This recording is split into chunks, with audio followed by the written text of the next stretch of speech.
For those of you who don't have Bellona and don't want to roll for her, and also don't want to switch your add-in from Savior add-in to Verdant add-in, here's another alternative using Mercenary Helga. I do think that add-in's a pretty significant amount better than Mercenary Helga, though by RC 15, the Helga comp almost catches up to the add-in one, and at RC 21 you can one-shot with both comps. You do get a couple of free swaps to each element from playing through the story and doing add-ins quests, so you can swap if you want to, but like I mentioned, since you hit RC 21 and you'll be able to one-shot with either comp, it's not a huge deal whichever team you choose to use. First, let's take a look at their stats. For Wukong, you can use Rage or Destruction sets. You should just check and see which one gives you more damage. You might also need a little bit of bulk depending on your setup. If you do, then you might find it hard to use Rage set because typically you don't really look for HP or defense rolls on your Rage gear. For speed, you can do speed main boots or attack main boots. Either one works. I personally prefer speed main, but I've seen people do fine with attack main. For crit chance, you do need to be at 100%. The boss is not ice element, so you're not going to get elemental advantage. I'm using a crit boosting artifact on my Bernard though, so it's fine for me to be at least 90. Set, you can do crit or torrent. If you're using Idol's Cheer on your support and it's pushing your Wukong past your cleanser, then you might want to give him immunity set so he can block the first 2 venoms. Artifact, I'm using a damage boosting artifact since we're using the healing device on the first row. If you're not using the healing device and you need more sustain, you can use something like Sigurd's. For Molas, Wukong's doing the vast majority of our damage, so S1 Molas are nice. Not mandatory, but nice. And for this one, I don't even know if you need it, because I don't know if the boss has 35 or 50% crit chance resistance. If you get crit, then you probably want to mole this, and the pen resistance is nice anyways. Next up is Vivian. S3 CD makes it so she gets attack buff up more often. S2, she contributes a good amount of damage, so this is nice but not mandatory. I had this already from Banshee 13 one-shot. EE, S3 CR push E, so she cycles more. For Artifact, Call Aldra is a good consistent option. I've seen people use Etika Scepter, though I'm not a huge fan because it's a lot of variance going on there. If you have a max limit break Spirit's Breath lying around, that's also a really good option, probably better than Call Aldra. For sets, you want to be speed. You want to go pretty fast to help cycle more, but you don't want to go too fast because you want to make sure that she goes after your cleanser. Crit chance, same thing. I'm using a crit boosting artifact. Be at 100 otherwise. Rest the stats into damage, and your 2-piece set can be crit or torrent. For Mercenary Helga, she does have a speed imprint, which might mess with your tunings a little bit. I think my Bernard's actually 1 speed too slow thanks to the speed imprint, but since I don't really use this team, I haven't bothered to fix it. Artifact, you can use any damage boosting artifact. For her sets, you probably do want to be on speed set. I moved the gear from my Bellona over to my add-in and then again over to my Mercenary Helga, so she's only at 190 speed. But since MHelga does her S3 into her S2, you probably want to make her a little bit faster. Effectiveness, you need 105. I'm using an artifact on my Bernard which boosts effectiveness, but otherwise you want to be at 105. And since Pen doesn't work on Rift, your 2-piece set is just going to be crit chance, or hit set if you really need it. For enhancements, it's a 3-star. Damage isn't that much since they're all single target, but you might as well just enhance everything. At the very least, you want to enhance her S3 and the effect chances on her S1. Also, for her skill tree, you should also try to get pretty much everything. This one's important, the one that CR pushes all allies when she uses her S2. These stat boosting ones are also good to get. And this one makes it so she's more likely to death break. And also, this one makes her S2 20% more likely to death break. So those ones are probably the most important ones for you to look out for.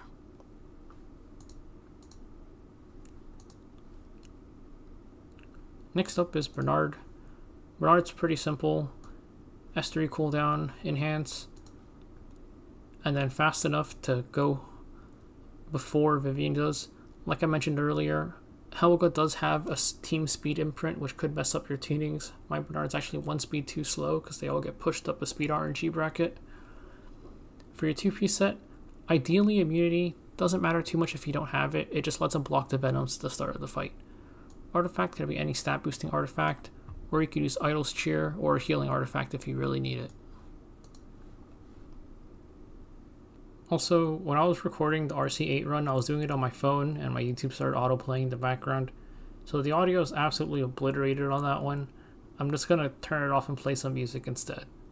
We're still using the warrior healing device. Since we have no bloodstone and our Bernard kinda sucks, our new device is a debuff extension device, so that after MHelga lands Deathbreak, Wukong can extend that and any severs throughout the fight.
Solid improvement from RC2, where we were just short of two-shotting.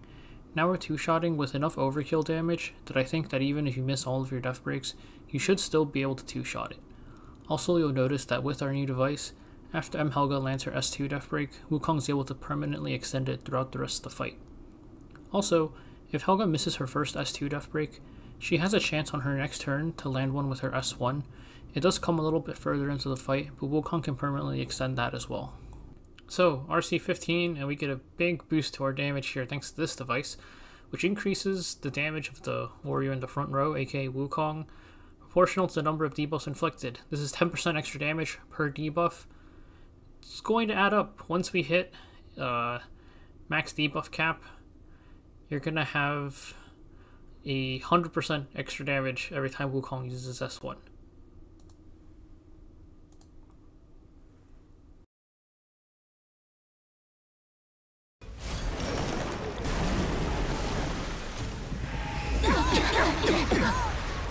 위험할 수 있다.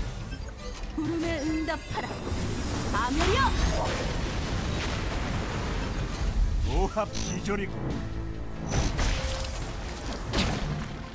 서운하지 말라고. 의뢰일 뿐이니까. 어디서 감히? 두들겨 패주마. 얘는 배로 집해. 자.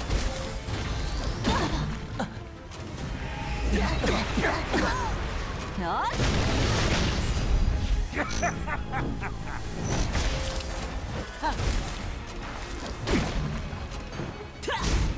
후회하실 겁니다. 얘는 배로 집해. 금방 끝내드릴게요.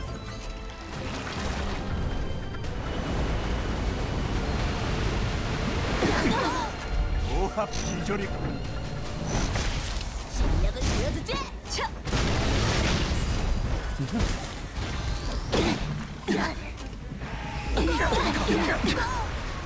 얘는 배로 집해야지. 근간의 마법이 모두 파괴하라!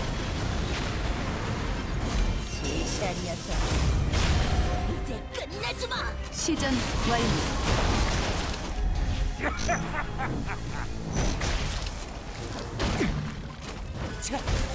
만만히 보지 말라고. 예의는 배로 주입해야지.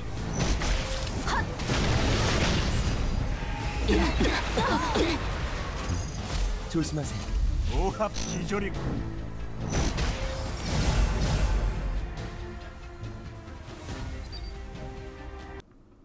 Okay, so keep in mind the damage shown here is from MHelga missing her first death break on her S2 and landing her next one on her S1.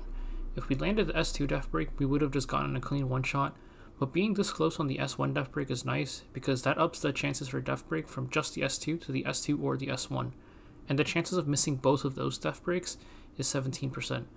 Just a little bit better gear and you'd be able to one shot off of either death break. This gives us an 83% chance of one-shotting or a 17% chance of two-shotting. So at RC15, we were already one-shotting, though it was death break reliant. At RC21, we get this new device, which makes it so that if you have no Soul Weavers, you get immunity on all of your allies for the entire fight. This, plus the 3 warrior devices, makes it so you can just remove every single person from your team, except for Wukong, and he will solo clear the entire fight. There are a couple of things to keep in mind though.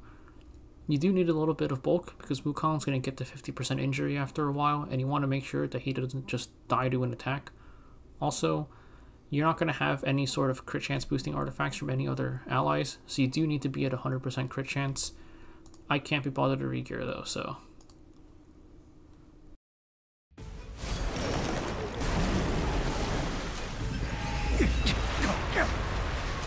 오합 기절이고.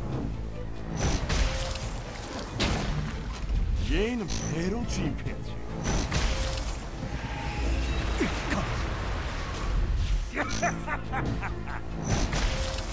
예의는 배로 주입해야지. 오합 기절이고.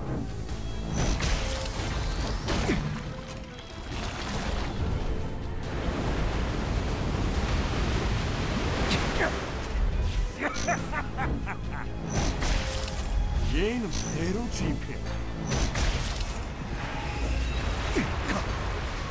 오합 기절이고.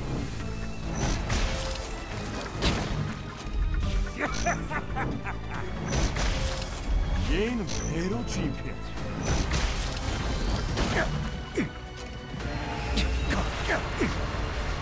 오합 기절이고.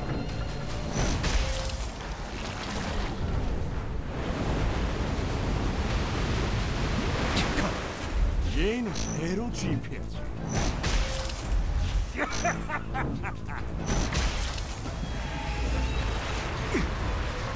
오합 기절이고. 예의는 배로 주입해야지.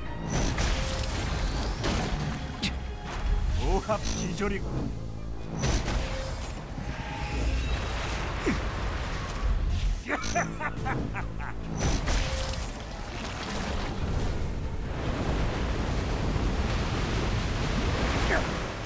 오합 기절이고.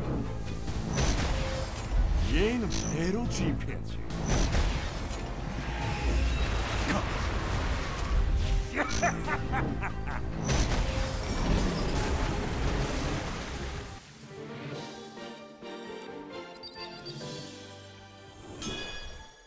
So that was pretty easy. We did have 10 turns left, which means that you could one-shot at RC21 with much less damage on your Wukong. You could swap him over to a PvP build at this point and use him in both PvE and PvP.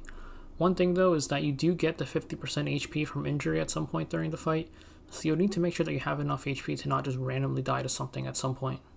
MHelga team starts out pretty rough, but you start catching up slowly. By RC15 it's almost about equal to the Aden team, and by RC21 it all stops mattering because Wukong just obliterates everything by himself. Overall, this team performed better than I expected.